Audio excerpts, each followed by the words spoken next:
교회에서 가장 큰 고민은 변화에 대한 문제입니다. 왜 변화되지 않는가? 성경은 거듭남을 말하고 거룩함과 성화를 말하는데 실제로 교회에 다니는 사람들이 변화되는 모습은 참 발견하기 어렵습니다. 그래서 사람들의 마음속에 고민이 생기는 것입니다. 우리 주변에 증거들이 많이 있으면 고민이 안 되는데 증거들이, 의의 열매들이 참 보기 어려운 것입니다. 옛날 1세기에는요 12 제자들과 사도들이 있어서 그들의 삶 자체가 거룩함이었습니다. 성화였습니다. 그래서 누구도 말씀을 오해할 수 없었던 것입니다. 사람들이 믿음으로 말미암는 의와 구원론에 대해서 오해가 됐으면 바울의 생애를 보십시오, 바울의 성품을 보십시오, 신앙을 보십시오, 이렇게 하면 되는 것입니다. 긴 설명이 필요 없었습니다. 그런데 이제 교회 안에 변화된 생애를 사는 사람들의 숫자가 너무나 적기 때문에 이제는 의와 거룩함과 성화에 대한 다양한 오해들이 생기게 되는 것입니다. 저 역시 오랫동안 이 문제를 고민했습니다. 성경을 열심히 읽고 말씀을 공부하는데 제 삶이 변화되질 않았습니다. 그래서 오늘은 제가 오랫동안 고민했던, 그리고 그러면서 받게 된 말씀을 좀 여러분과 나누려고 하는 것입니다.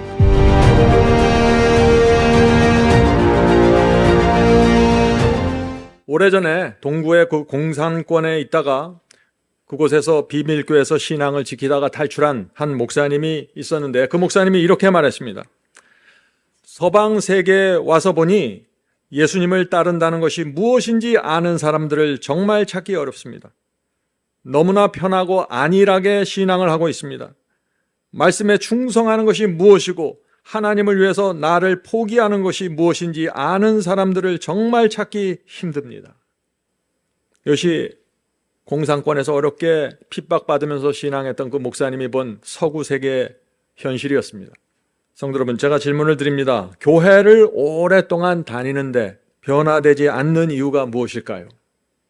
우리는 이 문제를 정말 진지하게 붙잡고 기도해야 하는 것입니다. 가장 큰 이유는 참 하나님과 그리스도를 모르는 것입니다. 내 마음속에 있는 하나님과 그리스도가 성경이 말하는 그 하나님과 그 그리스도가 아닐 수 있다는 것입니다. 요한복음 17장 3절 보겠습니다. 요한복음 17장 3절. 영생은 곧 유일하신 참 하나님과 그가 보내신 자 예수 그리스도를 아는 것이니라. 영생은 단순합니다. 참 하나님을 알고 그리스도를 알면 영생으로 들어갈 수 있다고 지금 선언하는 것입니다. 하나님과 그리스도와 이 성령의 역사를 알면 놀라운 일이 생기는 것입니다. 어떤 일이 생길까요? 이 세 분 하나님을 알면 알수록 우리 마음속에 신앙의 기둥들이 세워지기 시작합니다. 기둥들이. 제 마음에는 5가지의 기둥들이 세워지게 되었습니다. 제가 받게 된 그 5가지의 기둥들을 여러분과 좀 나누려고 하는 것입니다.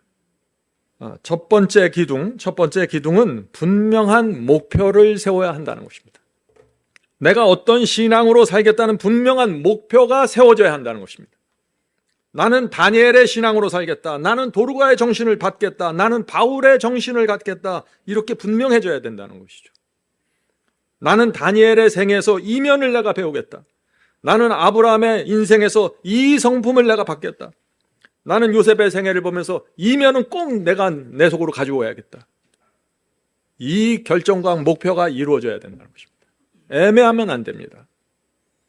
성경을 읽으면 우리 마음에 신앙의 목표를 분명하게 세우고 싶다는 소원과 충동이 생기게 되는 것입니다. 성령께서 그것을 주시는 것입니다. 말씀을 읽고 설교를 들으면 성령께서 분명히 역사하셔서 우리 속에 충동을 주시고 소원을 주시면서 너는 이것을 배워야 된다, 너는 이것을 고쳐야 된다, 분명하게 역사하시는 것입니다. 그래서 내가 기둥을 세우고 싶어서 세우는 것이 아니라 성령의 충동에 의해서 내 속에 기둥을 세우고자 하는 간절한 마음으로 들어가게 된다는 것이죠.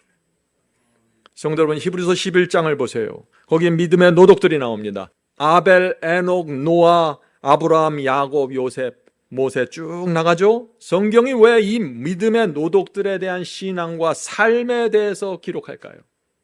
창세기의 많은 부분이 인생을 기록하고 있는 것입니다. 왜냐하면 그들의 삶 속에 나타난 신앙과 희생과 투쟁을 보면서 너희들도 이것을 배우라고 하는 것입니다. 성도 여러분, 우리가 신앙을 할 때 애매하면 안 됩니다. 뜬구름을 잡으면 안 돼요. 성경의 위대한 인물들을 내 신앙의 목표로 정하십시오. 그리고 그것을 보면서 신앙하십시오. 그렇게 할 때 성령께서 여러분을 높이 이끌어갈 수 있는 것입니다. 성도 여러분, 우리가 지금 무엇을 살피고 있죠? 우리 신앙 속에 박혀야 할 그 기둥들을 우리가 하나씩 지금 살펴보고 있는 것입니다.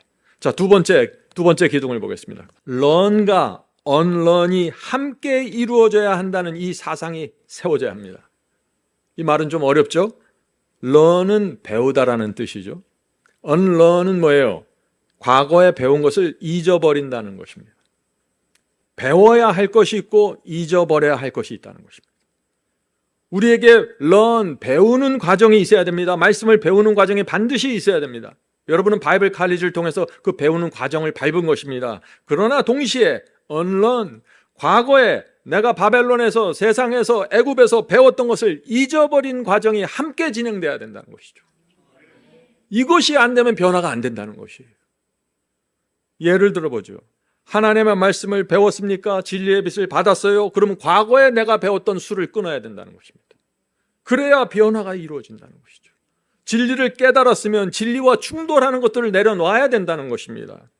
깨달음과 버림이 함께 가면은 어떻게 돼요? 거기서 변화가 생긴다는 것입니다. 깨달았습니까? 버리십시오. 예배에 대한 진리를 배웠습니까? 거기서 멈추면 안 되고 과거에 배운 잘못된 예배를 내려놔야 된다는 것입니다. 성도 여러분, 진리를 배웠으면 반드시 그것과 충돌되는 것이 내 삶과 마음속에 있을 수 있습니다. 성령께서 그것이 무엇이라고 가르쳐 주십니다. 그것을 반드시 버리고 제거해야 된다. 거기서 변화가 이루어진다는 것입니다. 바울은 이 점에 있어서 분명한 진리를 세웠습니다. 에베소서 4장 보겠습니다. 에베소 4장 21, 24절입니다. 진리가 예수 안에 있는 것 같이 너희가 참으로 그에게 와서 듣고 또한 그 안에서 가르침을 받았을진데, 예수 안에 있는 진리를 가르침 받았습니다. 런했다는 것입니다. 빛과 진리를 받았어요. 받았으면은 너희는 유혹의 욕심을 따라 썩어져가는 구습을 따르는 옛사람을 벗어버리고, 진리를 받았으면 구습을 따르는 옛사람을 벗어버리라는 것입니다. 언런이라는 것입니다. 언런. 배운 것을 잊어버려야 된다. 버려야 된다. 옛생의 습관과 옛세계의 사고방식을 벗어버려야 된다는 것입니다. 그래야만 변화가 시작된다. 23절, 오직 너희의 심령이 새롭게 되어 하나님을 따라 의와 진리의 거룩함으로 지으심을 받은 새 사람을 입으라. 성도 여러분, 바울의 말씀이 얼마나 분명합니까? 심령이 새롭게 되고 거듭난 증거가 무엇입니까? 첫째, 예수 안에서 가르침을 받아야 하는 것입니다. 그리고 나서 구습을 따르는 옛사람을 벗어버리라는 것입니다. 이것이 변화의 공식입니다. 바로 여기에 많은 사람들의 문제가 있는 것입니다. 어떤 문제가 있을까요? 설교와 말씀 들어서 새 빛을 받았습니다. 그런데 옛 것을 버리지 않고 붙잡고 있는 것입니다. 과거에 배운 것들을 버리지 않습니다. 언런이 이루어지지 않습니다.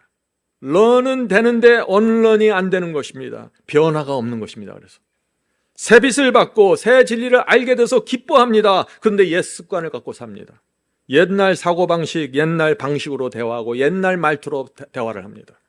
변화의 열매가 나타나지 않는 것입니다. 진리에 대해서 물어보면 정확한 대답을 하는데 그 사람의 말투와 표정과 삶이 전혀 달라지는 게 없어요. 바울이 그것을 말하는 것입니다. 지금. 자, 질문을 드리죠. 말씀의 빛을 받았고 진리를 깨달았는데 왜 언론의 경험, 옛생의 옛 습관을 버리고 포기하는 일이 이루어지지 않을까요? 하는 질문입니다. 성령의 음성을 듣지 않기 때문입니다. 말씀을 배우고 깨달았으면 반드시 성령께서 오셔서 이것을 고쳐야 된다 가르쳐 주십니다. 그런데 귀를 기울이질 않아요. 집중하지 않습니다. 성령께서 내 속에서 말씀하셔도 설교 들을 때, 말씀을 읽을 때 분명히 성령의 음성이 지나가는데 그것을 집중하지 않는 것입니다. 대충 건너뛰어버려요. 그래서 옛 습관, 옛 사고방식, 그 세속적인 말투들, 이런 것이 떨어져 나가질 않는 것입니다.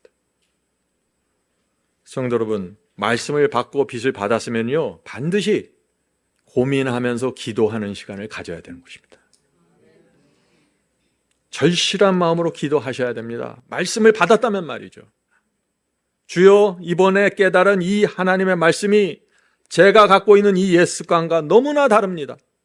성령께서 가르쳐 주시고 제 모습을 보여주시고 도와주시옵소서. 옛사람을 벗어버리기를 원합니다. 힘을 주시옵소서. 이렇게 돼야 성령의 사역과 내 의도와 내 마음이 정확하게 가서 만나게 되는데, 말씀의 빛을 받고 교육은 받았는데 그냥 건너뛰어 버리는 것입니다. 다음 빛 없어요? 또 새로운 말씀 없습니까? 이래서 무너지고 변화가 없는 것입니다. unlearn과 이 learn, 이게 함께 이루어져야만 변화가 된다. 자, 질문 드리죠. 열처녀에서 미련한 처녀의 문제가 무엇입니까? 이 문제는 여러 번 말씀드렸죠. 성도 여러분, 열처녀에서 등이 무엇이고 기름이 무엇입니까? 등은 주의 말씀입니다. 기름은 성령의 역사라고 했습니다. 마태복음 25장 1절부터 4절입니다. 마태복음 25장 1절부터 4절. 천국은 마치 등을 들고 신랑을 맞으러 나간 열 처녀와 같다 하리니 그 중에 5은 미련하고 5은 슬기 있는 자라. 미련한 자들은 등을 가지되, 미련한 자도 등을 가지고 있어요. 등을 가지되 기름을 가지지 아니하고. 분명하죠. 미련한 처녀의 문제가 뭡니까? 성령의 기름이 없는 것입니다. 성령의 역사를 받지 못하는 것입니다. 자, 4절 보겠습니다. 슬기로운 자들은 그릇에 기름을 담아 등과 함께 가져갔더니. 자, 미련한 처녀 등을 가지고 있습니다. 말씀의 등을 받았어요. 이 사람들도 교리를 이해합니다. 해석을 할 수 있어요. 그런데 성령의 기름이 없다는 것입니다. 무슨 뜻입니까? 말씀의 등을 받았고 진리를 깨달았는데 성령께서 옛생의 이 진리와 충돌하는, 그 말씀과 충돌하는 이 옛생의 옛 습관, 옛 태도를 버리라고 호소하는데 따라가질 않는 것입니다. 집중하질 않아요. 외면합니다. 그래서 미련한 처녀로 남게 되는 것입니다. 열 처녀 똑같이 말씀의 등을 받았습니다. 근데 슬기로운 처녀는 말씀을 받았을 때 오는 성령의 역사, 진리의 영의 역사를 따라서 계속하는 것입니다. 알겠습니다, 성령님. 이거 버려야 되겠네요. 이거 고쳐야 되겠네요.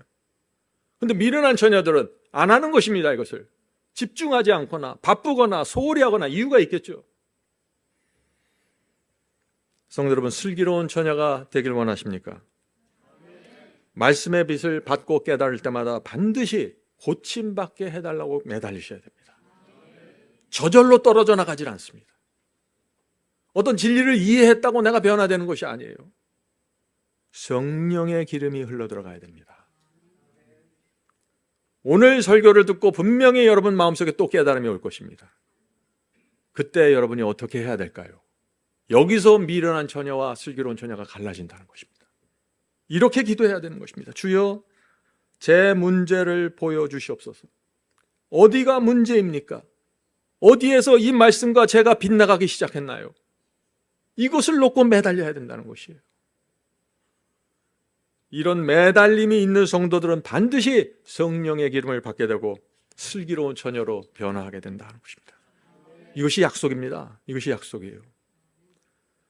성도 여러분, 말씀을 아는 데서 멈추고 깨닫는 데서 멈추면 안 됩니다. 성령께서 마음 깊숙한 것을 들춰내셔서 보여주실 때까지 계속해서 집중하면서 굴복하셔야 돼요. 저도 이것이 안 됐기 때문에 그렇게 오랫동안 괴로웠던 것입니다. 내가 말씀을 다 이해하고 깨닫고 남에게 가르칠 수 있는데 왜 변화되지 않을까? 성령께서 세미한 음성으로 제게 역사하시는데 그것을 건너뛰어 버렸어요. 그때마다 내 자신을 변호하면서 말이죠. 합리화시키고. 성령께서 마음 깊숙한 곳을 들춰내려고 오십니다. 이때 굴복하는 겸손이 있어야 슬기로운 처녀로 되는 것입니다. 여기서 이 역사가 이루어지지 않으면 어떻게 돼요? 등불이 꺼집니다. 기름을 받지 못해서. 그것이 미련한 처녀입니다. 많은 분들이 제가 나누는 이 마지막 사명에서 나누는 설교를 듣고 이렇게 반응합니다. 목사님, 새로운 말씀을 깨닫게 되었습니다. 놀라운 빛을 받았습니다. 감사합니다. 여기서 멈추면 뭐예요? 여기서 멈추면 미련한 처녀라는 것이에요. 더 나가야 된다는 것입니다. 진리의 빛을 받았으면 구습을 따르는 옛 사람을 벗어버리고, 이것이 바울의 기별이라는 것이죠. 성도 여러분, 말씀을 받았는데 옛생의 옛 습관, 옛 사고방식, 옛 태도, 이런 거 고집하고 바꾸질 않으면요, 삶이 개혁되지 않으면 변화가 안 돼요. 성령의 기름을 받을 이유가 없는 것입니다.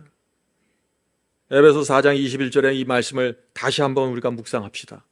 너희가 참으로 주님께 듣고 또한 그 안에서 가르침을 받았을진데. 런입니다. 바울이 이 에베소 교회 교인들을 보면서 얼마나 답답했을까요? 가서 설교하면 가르침은 받는 것 같아요. 그 다음에 다음에 방문하면 똑같아요. 변화가 안 되는 것입니다. 그래서 이 말씀을 하는 거예요. 너가 받았으면은 너희는 유혹의 욕심을 따라 썩어져가는 구습을 따르는 옛사람을 벗어버리고. 언런의 경험입니다, 이것이. 오직 너의 심령이 새롭게 되어 하나님을 따라 의와 진리의 거룩함으로 지으심을 받은 새 사람을 입으라. 이것이 경건의 비밀입니다. 성도 여러분, 말씀의 빛을 받을 때마다 주여, 내가 어디서 벗어나게 됐고 나에게 무엇이 문제인지 도와주시옵소서, 보여주시옵소서, 고쳐주시옵소서. 계속해서 성령의 인도를 구해야 되는 것입니다. 그럴 때 성령께서 기쁨으로 오셔서 우리를 인도하시는 것입니다. 우리의 양심 속에서 다 말씀해 주시는 것입니다. 이것이. 자, 이제 세 번째 기둥으로 가겠습니다. 세 번째 기둥은 신앙의 결단력이 있어야 된다는 것입니다. 결단력. 어떤 분들은 은혜는 받는 것 같은데 결단을 하질 않아요. 말씀을 깨달았는데 결단을 내리질 않아요. 그래서 문제가 되는 것입니다. 변화가 없는 것이죠. 똑같이 주님을 믿고 똑같이 교회를 다녀도 내 의지와 뜻이 얼마나 확고하냐에 따라서 하늘과 땅의 차이가 나버립니다. 신앙은. 오해하지 마세요. 이 결단력이라는 것은 내 인간적인 결심을 말하는 것이 아니에요. 이 결단력은 하나님의 말씀을 내가 전적으로 의지하겠다는 결정입니다. 이제는 내 생각을 따르지 않겠습니다. 이제는 하나님의 말씀을 따라가겠습니다. 이제는 내 생각을 따르지 않고 하나님의 성령께서 내 양심 속에서 호소하시는 그것을 붙잡고 가겠습니다. 이 결단을 내리라는 것입니다. 그래야만 변화가 된다는 것이죠. 이 결단하는 마음은 한 번 받고 끝나는 것이 아니죠. 날마다 아침마다 주 앞에 나가 마음을 드리고 뜻을 정해야 되는 것입니다. 주님, 오늘도 제가 이 다니엘의 정신을 갖고 살게 도와주시옵소서. 오늘도 제가 이 고난 속에서 승리한 요셉의 마음을 갖고 살 수 있도록 도와주시옵소서. 이렇게 구체적으로 뜻을 정하고 나가라는 것이죠. 오늘 많은 분들이 이런 말들을 하죠. 우리 모두 부족하지만 언젠가는 변화될 것입니다. 성령께서 언젠가 미래에 변화시켜 주실 것입니다. 변화를 미래에 갖다 놓는 것은 거짓복음입니다. 변화는 항상 투데이입니다. 오늘 굴복하면 오늘 변화되는 것입니다. 오늘 결단하면 오늘 시작하는 것이에요. 말씀과 성령께서 내게 오실 때 뜻을 정하고 결단을 내리지 않으면 미래에는 아무것도 생기지 않습니다. 요즘 미국에서 대통령 선거가 끝나고 트럼프와 바이든의 차이가 무엇인가에 대한 논평들이 나옵니다.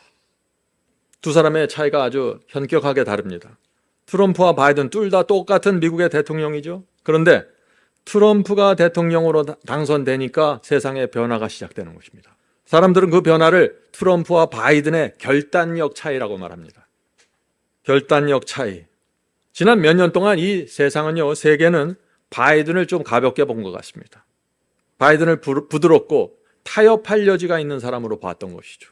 그래서 미국이 어떤 정책을 발표해도 다른 나라들이 움직이질 않아요. 잘 따라오질 않습니다. 그런데 트럼프가 미국 대통령으로 당선됐어요. 그런데 다들 알아서 바꾸고 있습니다, 지금. 똑같은 미국 대통령이에요. 미국이 달라진 건 아닙니다. 그런데 대통령의 결단력이 다르다고 보는 것입니다. 저 사람은 실제로 하겠네, 이렇게 보는 거예요. 지난 몇 년 동안 매년 100만 명 이상이 멕시코를 통해서 미국 남쪽 국경선을 불법으로 넘어왔습니다. 그래서 엄청난 숫자들이 미국으로 불법 이주했죠. 그런데 트럼프가 대통령으로 당선되면서 어떤 일이 생겼습니까? 멕시코 정부가 알아서 강력하게 지금 제재하고 있습니다. 왜 이런 변화가 생겼을까요? 결단력의 차이라는 것입니다. 내가 어떤 결단력을 갖고 사는지 마귀도 알고 사람들이 다 압니다. 건드리질 않아요. 내게 결단력이 없으면 다 와서 건드립니다. 툭 치고 갑니다. 이 사람이 어떻게 반응하는지. 오해하지 마세요. 제가 지금 트럼프와 바이든 대통령을 비교하는 것이 아닙니다. 그리스도인에게 결단력이 필요하다는 것을 제가 지금 말씀드리고 있는 것이죠. 미국 신문들은 얼마 전까지만 해도요, 중국은 반드시 앞으로 타이완을 침공할 것이라는 기사를 썼습니다. 근데 이제 달라졌어요. 요새는 어떻게 말하냐면은 트럼프가 대통령으로 있는 동안에는 중국이 타이완을 침공하기 어려울 것 같다, 이렇게 예상합니다. 똑같은 미국이에요. 똑같은 타이완입니다. 그런데 예상이 달라진 것입니다. 왜 그럴까요? 결단력의 차이로 보는 것입니다. 성도 여러분, 우리 그리스도인 신앙도 마찬가지입니다. 내가 어떤 마음과 어떤 결단력을 갖고 살아가느냐에 따라서 내 인생이 전혀 달라지게 된다는 것이죠. 나를 보는 사람들의 눈도 달라지고 교회가 나를 인식하는 태도도 달라지고 모든 것이 달라지는 것입니다.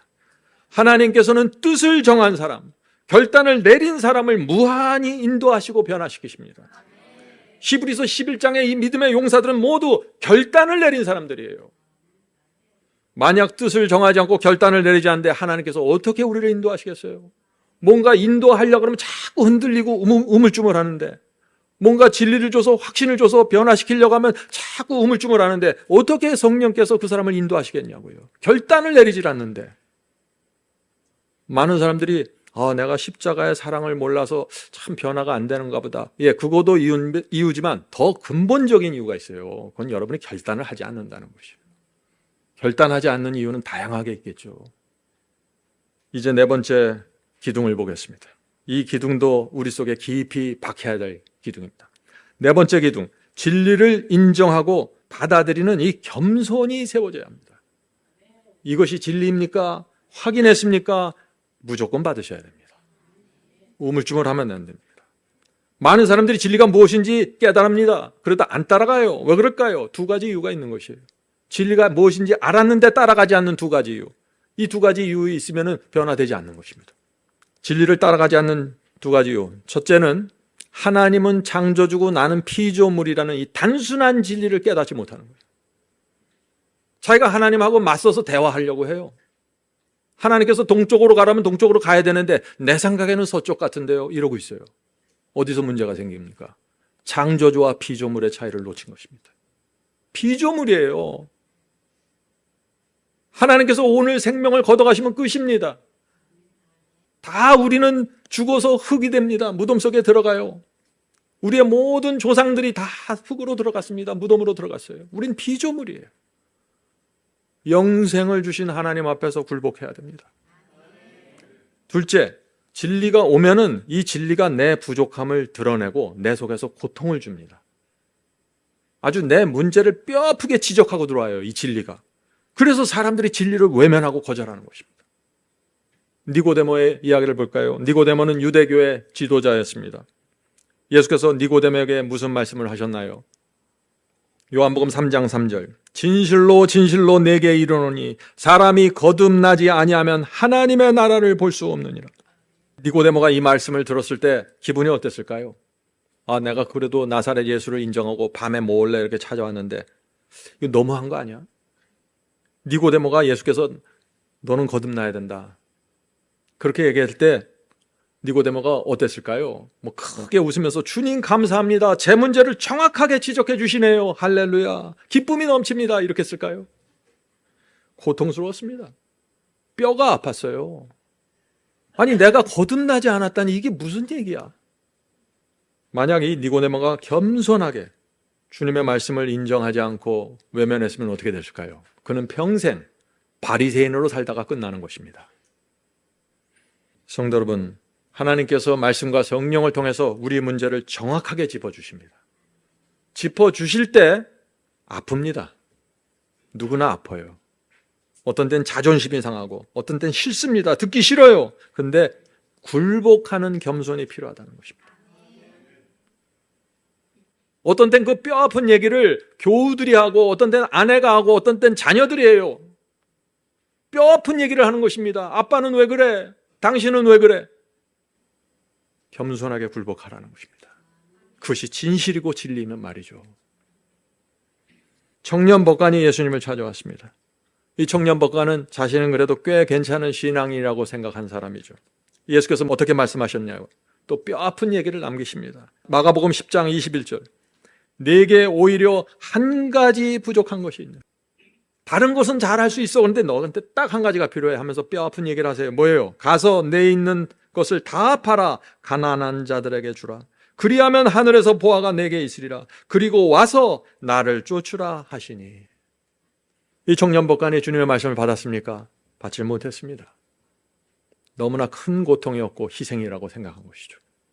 슬퍼하면서 돌아갔고 다시 돌아오지 않았습니다. 니고데모는 다시 돌아왔지만 청년법관은 다시 돌아오지 않았습니다. 성도 여러분, 이 진리와 진실은 뼈 아픈 것입니다. 지금 내 상태로는 구원받을 수 없다. 너는 진심으로 회개하지 않았어. 이 성령이 우리 속에 들려올 수 있다는 것입니다. 성령의 음성이. 이때 아프지만 굴복해야 하는 것입니다. 그것이 살 길이고 변화의 시작입니다. 자, 이제 다섯째 기둥 보겠습니다. 다섯째 기둥입니다. 고생과 희생을 피하지 않는 신앙이 세워져야 합니다. 어떤 사람들은 주님을 따라가는데 안일하길 바라고 안전해야 된다고 생각해요. 그래서 질문을 드리죠. 안일함과 안전함을 추구한다는 것이 무엇입니까? 이 그리스도인이 안일함과 안전함을 추구한다. 이 바이블 칼리지를 공부한 한 분과 제가 상담을 하게 되었는데 그분이 제게 이렇게 얘기했습니다. 목사님, 진리가 무엇인지 제가 깨닫게 되었습니다. 정말 은혜 많이 받았습니다. 제가 이렇게 말했어요. 형제님, 이제 그렇다면 진리대로 하나님의 뜻대로 살기를 결정하셔야 됩니다. 진리를 깨달았으면 진리대로 예배드려야 합니다. 그분이 어떻게 대답했을까요? 그분이 고민을 하면서 이렇게 대답했습니다. 목사님, 저는 그렇게 할 수 없습니다. 저는 지금 이 교회 창립 멤버이고 교회 건축하는데 희생적으로 많은 헌금을 제가 드렸습니다. 지금 제가 교회에서 말씀을 가르치는 입장이고 교인들이 저를 많이 사랑하고 아껴줍니다. 제가 지금 이 진리를 붙잡으면 저는 너무나 많은 것을 잃어버리게 됩니다. 참 이상하죠. 교회를 위해서는 그렇게 희생을 하는데 진리를 위해서는 희생하려고 하지 않아요. 그분의 교회 얼마 드렸냐니까 굉장한 많은 액수를 드렸어요. 교회를 위해서 엄청난 희생을 했어요. 근데 진리를 위해서 희생하라면 그건 안 하는 거예요. 왜 그럴까요? 대부분의 사람들이 이 진리보다 사람들을 더 중요시 여깁니다. 대부분의 사람들은 이 상황과 판세를 보면서 자신의 입장을 결정합니다. 정말 그렇습니다. 다윗 시대에도 그런 일이 생깁니다. 다윗은 사울 왕의 시기와 질투에 쫓겨서 10년 이상 도피 생활을 합니다. 10광야로 도망갔고 마온 광야로 도망갔고 바란 광야를 돌아다니면서 이제 다윗이 피신하는 삶을 살았습니다. 그래서 누구든지 내가 다윗을 지지합니다, 다윗과 함께 하겠습니다 하면은 핍박받아야 되고 외롭게 살아야 됐어요. 그게 그 시대였습니다. 다윗은 쫓겨다녔기 때문에 가난했어요. 인기가 없었습니다. 매주 설교할 자리도 없었어요. 외면당했습니다. 다윗은 가진 것이 하나도 없었어요. 그 당시 이스라엘 백성은요, 다 다윗이 억울하다는 걸 알았어요. 하나님께서 다윗에게 기름 부었다는 사실도 알았습니다. 근데 거의 모든 사람들이 다윗과 함께 하려고 하지 않았습니다. 여러분들 그 역사 잘 아시죠? 왜 그랬을까요, 그들이? 고생과 희생을 두려워했던 것입니다. 그래서 상황과 판세를 보면서 몸을 사렸던 것입니다. 이것이 기독교 역사입니다. 근데 놀라운 것은요, 바로 그런 상황에서 다윗과 함께 하겠다고 찾아온 사람들이 있었다는 것이에요. 자, 역대상 12장 1절입니다. 역대상 12장 1절. 다윗이 기스의 아들 사울 왕을 인하여 시글락에 숨어 있을 때, 피신해 있을 때 그에게 와서 싸움을 돕는 용사 중에 든 자가 있었으니, 와, 다윗을 도우려고 싸운 용사들이 있었다. 다윗이 지금 시글락에 숨어서 형편없는 상황 속에 있는데 내가 다윗과 함께 싸우겠다고 온 사람들이 있었다는 것이에요. 성도 여러분, 하나님께서 그 사람들을 뭐라고 부르셨어요? 여기 용사라고 부르시는 것입니다. 세상이 말하는 용사와 하나님께서 보는 용사는 전혀 다른 것입니다. 역대상 12장 1절 2절을 함께 읽겠습니다. 다윗이 사울 왕을 인하여 시글락에 숨어 있을 때 그에게 와서 싸움을 돕는 용사 중에 든 자가 있었으니, 저희는 이 다윗을 찾아온 용사들은 활을 가지며 좌우 손을 놀려 물매를 던지며 살도 바라는 자요 베냐민 지파 사울의 동족인데 그 이름은 이러하니라. 자, 다윗을 찾아온 사람들이 지금 무슨 지파였어요? 무슨 지파? 베냐민 지파라고 얘기하는 것입니다. 사울 왕이 무슨 지파입니까? 베냐민 지파입니다. 뭐예요? 사울 왕과 같은 베냐민 지파다. 그게 무슨 뜻입니까? 그 시대의 기득권이라는 거예요. 그 당시에 왕과 같은 마을, 같은 학교 출신이라는 거예요. 출세할 수 있는 길이 열려있는 사람들입니다. 근데 이들이 그 쫓겨다니던 다윗을 찾아왔고 하나님께서는 그들을 용사라고 지금 부르시는 것이에요. 이 신앙이 어떤 구조에서 돌아가는지 정확하게 보셔야 돼요. 하나님께서 어떤 사람을 귀하게 보는지 여러분 아십니까? 하나님의 용사는 희생과 두려움을, 고생을 두려워하지 않고 상황과 판세를 보지 않습니다. 하나님의 용사는 진리가 무엇이고 하나님의 뜻이 무엇인가에만 집중합니다. 진리를 위해 희생하는 사람들, 진리 때문에 고생하는 사람들, 진리 때문에 외롭게 사는 사람들, 이 사람들이 바로 하나님 앞에 용사가 되는 것입니다. 이것이 우리 신앙의 기둥처럼 박혀야 변화가 된다는 것입니다. 다윗이 쫓겨다닐 때 사울 왕이 죽었다는 소식이 들려왔습니다. 갑자기 다윗이 왕위에 오르게 되었죠? 또 어떤 일이 생겼을까요? 사울을 따르던 그 수많은 사람들이 다윗에게 옮겨오기 시작한 것입니다. 왜 몰려들었을까요? 이제는 판세가 달라졌다는 것이죠. 이제는 다윗을 따르는 것이 이익이고 이젠 판세가, 상황이 다윗에게 기울어졌다는 것입니다. 이젠 다윗을 따르고 지지해도 손해보지 않고 어려움이 없다고 판단하는 것입니다. 그래서 다윗 앞으로 수많은 사람들이 또 몰려드는 것입니다. 그 모습을 지켜보는 하나님의 마음이 어떨까요? 이 이스라엘 백성이 다 하나님을 섬기고 아침마다 예배드리는 사람들이에요. 하나님 앞에 나가 진리를 따르겠다고 생각하는 사람들입니다. 그런데 전혀 분별하지 못하는 거예요. 지금 상황이 어떻게 벌어지는지. 이스라엘 안에서 지금 하나님과 사탄의 전쟁이 치열하게 벌어지고 있습니다. 주의 백성이 지금 그런데 하나님 편에 쓸 건가 사탄에 쓸 건가 정확하게 움직여야 되는데 재고 있는 것입니다. 어디로 가야 이익이 생기고 어디에 떡이 더 큰지. 이래서 이스라엘의 대다수가 멸망당한 것입니다. 성도 여러분, 우리가 지금 무엇을 살피고 있습니까? 변화되지 않는 이유를 보고 있는 것입니다. 사람들이 이런 식으로 신앙을 하면서 변화되기를 바라는 것이에요. 이루어지지 않는다는 것입니다. 하나님께서 그들을 변화시킬 수가 없어요. 성도 여러분, 요한계시록은 지금 마지막 시대라고 합니다. 진리 위에 서 있으면 외로운 시대가 이 시대입니다. 고난과 희생을 피하면 길을 잃어버릴 수밖에 없습니다. 성도 여러분, 여러분께서 진리에 충성하는 용사로 서신다면 하나님께서 여러분을 잊지 않으실 것입니다. 주께서 오실 때 큰 영광의 상으로 갚아주실 것입니다. 자, 이제 예수님의 말씀을 보겠습니다. 누가복음 14장 25절부터 35절입니다. 허다한 무리가 뭐예요? 엄청난 군중입니다. Great multitude입니다. 엄청난 군중들이 함께 갈새 예수님이 가는 곳마다 엄청난 군중들이 지금 몰려다니는 것입니다. 왜요? 예수께서 병을 고쳐주고 떡을 주고 계속해서 기적을 베푸니까 사람들이 까맣게 몰려오는 것입니다. 그런데 그 장면에서 예수께서 갑자기 몸을 돌이켜서 놀라운 말씀을 하십니다. 자, 예수님의 말씀을 들어보세요. 예수께서 돌이키사 이르시되 무릇 내게 오는 자가 자기 부모와 처자와 형제와 자매와 자기 목숨까지 미워하지 아니하면 능히 나의 제자가 되지 못하고 누구든지 자기 십자가를 지고 나를 쫓지 않는 자도 능히 나의 제자가 되지 못하리라. 예수께서 무엇을 말씀하십니까? 하나님의 뜻과 진리와 충돌되는 것들이 있다면 내려놓으라는 것입니다. 그것을 붙잡고 매달리지 말라는 것입니다. 진리를 위해 너희 생명까지 목숨까지 미워하지 아니하면 그런 사람들은 나의 제자가 될 수 없다고 지금 예수께서 말씀하시는 거예요. 지금 수많은 군중들이 예수님을 따라와서 지금 12제자들이 너무나 기뻤던 것입니다. 야, 드디어 우리 예수님이 성공하게 됐구나. 근데 예수께서 그때 몸을 돌이켜서 지금 이 말씀을 하시는 거예요. 성도 여러분, 우리가 어떤 신앙을 해야 될까요? 얄팍하게 살지 마십시오.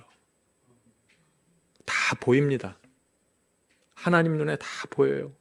우리가 얄팍하게 사는 그 모습이 예수님 마음에 슬픔을 주는 것입니다. 그런 신앙을 하면 변화가 안 됩니다. 성령께서 깊이 파고 들어갈 수가 없어요. 28절 보겠습니다. 너희 중에 누가 망대를 세우가 할진대 자기의 가진 것이 준공하기까지 족할는지 먼저 앉아 그 비용을 예산하지 아니하겠느냐. 망대를 지으려면 미리미리 다 계산하지 않겠느냐 하는 얘기죠. 29절. 그렇게 아니하며 그 기초만 쌓고 능히 이루지 못하면 보는 자가 다 비웃어 가로되 이 사람이 역사를 시작하고 공사를 시작하고 능히 이루지 못하였다 하리라. 이 말씀이 무슨 뜻이에요? 이런 뜻 아닙니까? 망대를 세우려면 돈과 시간과 이 노력을 많이 투자해야 되는데 그건 미리 계산해 봐야 되지 않겠니? 중간에 모자르면 망하잖아. 너희가 나를 따르려면 미리 계산해 보라. 자기를 부인하고 희생을 치르면서 끝까지 따라올 수 있는지 미리 따져보라는 것입니다. 왜요? 나를 따라오다가 중간에서 멈추면 어떻게 돼요? 사람들에게 놀림당하고 시작하지 않는 것이 좋겠다. 이것이 예수께서 우리의 마음에 통증을 주는 말씀입니다. 이런 말씀을 무겁게 받아들여야 된다는 것입니다. 이런 말씀을 무겁게 받아들이고 성령께 굴복해야 된다는 것입니다.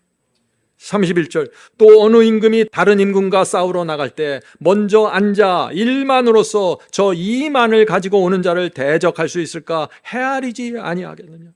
지금 적군이 2만 명이 지금 몰려오는데 지금 내가 가진 군사는 어디예요? 1만 명이라는 것이에요. 내가 불리한 거예요. 그러면 내가 얼마나 큰 희생을 치러야 이 전쟁할 수 있는지 미리 따져보지 않겠느냐. 너희가 내 제자가 되려면 따져봐라는 것입니다. 내가 얼마나 큰 희생과 헌신을 하면서 저 원수와 싸워야 하는지 말이죠. 어떤 때는 우리 그리스도인들이 보면 철이 없어요. 아무것도 모르는 것 같아요. 상황을 모르는 것 같아요, 진짜. 지금 우리가 무슨 전쟁을 하는지. 32절. 만일 못할 터이면, 만일 희생과 헌신으로 끝까지 가기 싫으면 원수가 아직 멀리 있을 동안에 사신을 보내어 화친을 정할지니라. 희생하고 싶지 않으면 미리 백기를 두고 항복해서 그냥 그 편에 가서 살라는 거예요. 왜요? 이 편에서 계속 남아있으면서 문제 일으키지 말고 미리 건너가라는 것입니다. 성도 여러분, 주님을 따르다가 수많은 사람들이 떨어져 나가는 이유가 바로 여기에 있는 것입니다. 예수께서 지금 그것을 말씀하시는 거예요. 33절. 이와 같이 너희 중에 누구든지 자기의 모든 소유를 버리지 아니하면 능히 내 제자가 되지 못하리라. 예수께서 무엇을 말씀하십니까? 완전한 굴복을 말하는 것입니다. 내가 앞에서 뛸 때 너희들은 무조건 따라와야 된다. 너희가 다른 생각하고 다른 계산하고 있으면 너희는 무너질 거야. 내가 인도하는 대로 어린 양이 어디로 인도하든지 따라오는 자들. 자, 주께서 여기까지 말씀하고 나서 이제 소금의 이야기를 또 시작하십니다. 34절입니다. 소금 이야기. 34절. 소금이 좋은 것이나 소금도 만일 그 맛을 잃어버렸으면 무엇으로 짜게 하리요? 땅에도 거름에도 쓸데없어 내어 버리느니라. 들을 귀가 있는 자는 들을지어다 하시느니라. 자, 질문 드리죠. 예수께서 말씀하신 이 짠맛을 잃어버린 소금이 그러면 어떤 것입니까? 이 문맥을 보면 아시겠죠? 주님을 따르기 위해서 모든 것을 바치지 않는 신앙, 이것은 짠맛이 없는 소금이라고 지금 말씀하시는 거예요. 결정적으로 그 맛이 있어야 소금은 유지가 되는 것인데 그것이 빠져버렸다는 것입니다. 색깔은 하얘요. 바삭바삭합니다. 소금처럼 보여요. 근데 짠맛이 없다는 것입니다. 그 짠맛이 뭐예요? 완전한 굴복이라는 것입니다. 제자 되는 대가를 지불할 의사가 있는가? 이것이 짠맛이라는 것입니다. 성도 여러분, 오늘 제가 말씀드린 이 5가지를 제가 놓쳐서 신앙을 해갖고 변화가 안 됐던 것입니다. 그러면서 나는 왜 변화되지 않을까 맨날 고민했어요. 성도 여러분, 변화가 안 됩니까? 오늘 우리가 나눈 이 5가지를 확실하게 박아보십시오. 변화가 안 되는지 될 수밖에 없는 것입니다. 정리하겠습니다. 변화를 위한 5가지 조건 보겠습니다. 첫째, 다니엘, 요셉, 모세의 신앙과 삶을 목표로 바라보아야 한다. 둘째, 확고한 결단력이 있어야 한다. 다니엘과 세 친구처럼 확실하게 뜻을 정하고 살라는 것입니다. 셋째, 진리를 배웠으면 진리와 충돌하는 옛 습관을 버려야 한다. 런과 언런이 함께 이루어져야 변화된다는 것이죠. 넷째, 진리가 주는 고통과 아픔을 견뎌야 한다. 다섯째, 고생과 희생을 피하지 않는 신앙을 세워야 한다. 사람들의 인정과 사람들이 말하는 정통을 따라다니지 말고 진리를 따라다니라는 것입니다. 진리를. 성령께서 이 5가지를 우리 모두의 신앙 속에 세워주시길 제가 간절히 바랍니다. 제가 끝으로 제가 참 좋아하는 말씀이 있어서 좀 읽어드리겠습니다. 하나님께서 어떤 교회를 인도하시는지 보여주는 말씀입니다.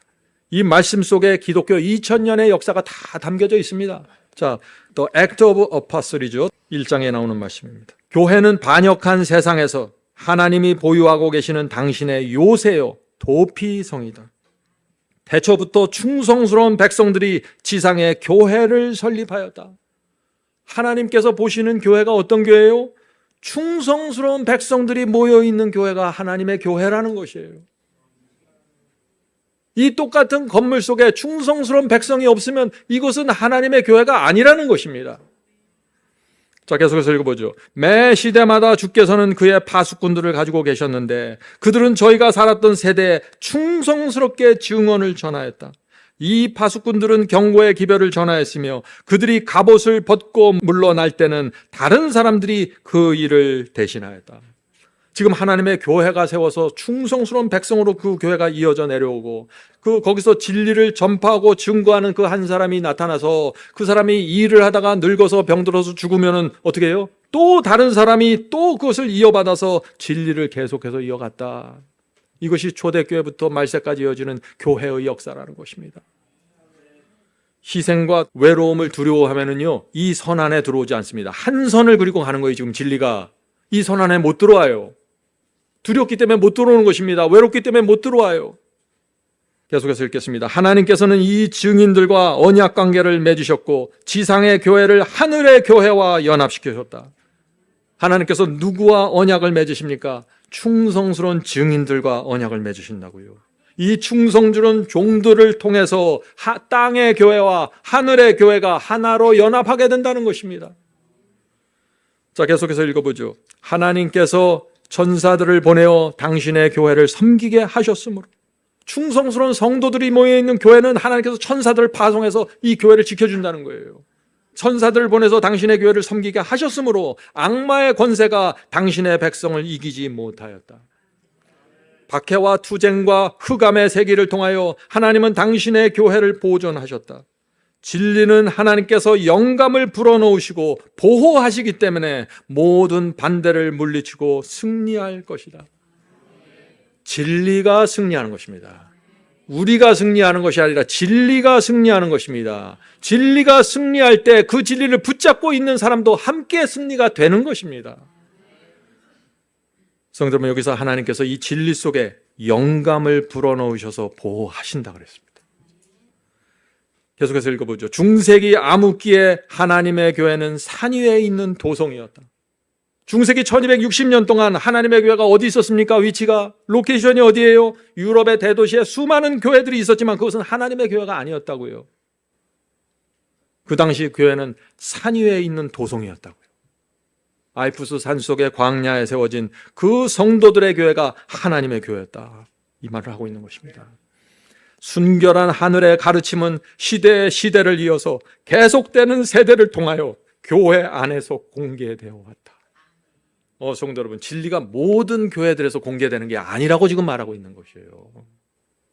핍박과 고생 속에서도 진리를 붙잡고 있는 충성스러운 교회에서만 하늘의 진리가 공개되고 지금까지 그렇게 이어져 오고 있다는 것입니다. 왜 하늘의 진리가 충성스러운 교회에서만 공개될까요? 공개하려고 하면 백성들이 일어나서 반대하잖아요.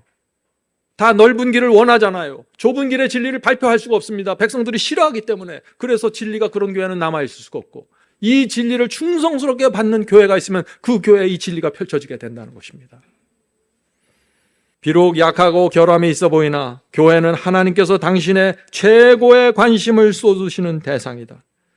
교회는 하나님의 은혜가 실현되는 장소로서 하나님은 교회 안에서 심령을 변화시키는 당신의 능력을 나타내시기를 기뻐하신다. 하나님의 이 변화시키는 능력이 어디서 나타내시기를 기뻐하신다고요? 말씀에 충성하는 성도들이 모여있는 곳에서. 어떤 교회가 하나님의 말씀을 충성스럽게 계속 받아들이는 한 그룹과 집단이 있으면 거기 늦은 비 내린다는 것입니다. 왜요? 다 똑같은 마음으로 지금 말씀에 충성하고 있기 때문에. 하나님께서 우리 생명의 스위치를 내릴 때까지 우리가 한 길을 걸어갑시다. 상황에 따라 흔들리지 말고 충성스러운 주의 종으로 살아갑시다.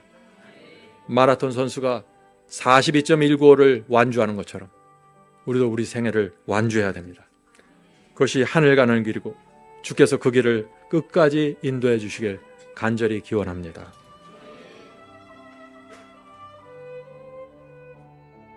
하늘에 계신 아버지, 오늘 주께서 보여주신 이 5가지의 신앙의 기둥을 저희 가슴에 부둥켜 안고 살 수 있도록 축복해 주시옵소서. 성령께서 저희를 인도해 주시옵소서. 성령께서 오셔서 저희 신앙에 어떤 것이 빠져 있는지 그것을 꼭 채워 주시옵소서. 하늘에 계신 아버지, 이 세상이 참 어렵고 살아가기 힘든 세상이 되어가고 있습니다. 그래서 주의 백성이 흔들리고 외롭고 힘들 때가 있습니다. 주여 그들을 불쌍히 보시고 붙잡아 주시고 보존해 주시옵소서. 하나님의 그 충성스러운 교회 안으로 이끌어 주시옵소서. 하늘에 계신 아버지, 이 시간에 저희가 저희의 마음을 하나님께 드리고 다시 회개하는 심령으로 시작하길 원합니다. 주여 도와주시고 이제 첫사랑을 기억하면서 다시 시작할 수 있도록 인도해 주시옵소서.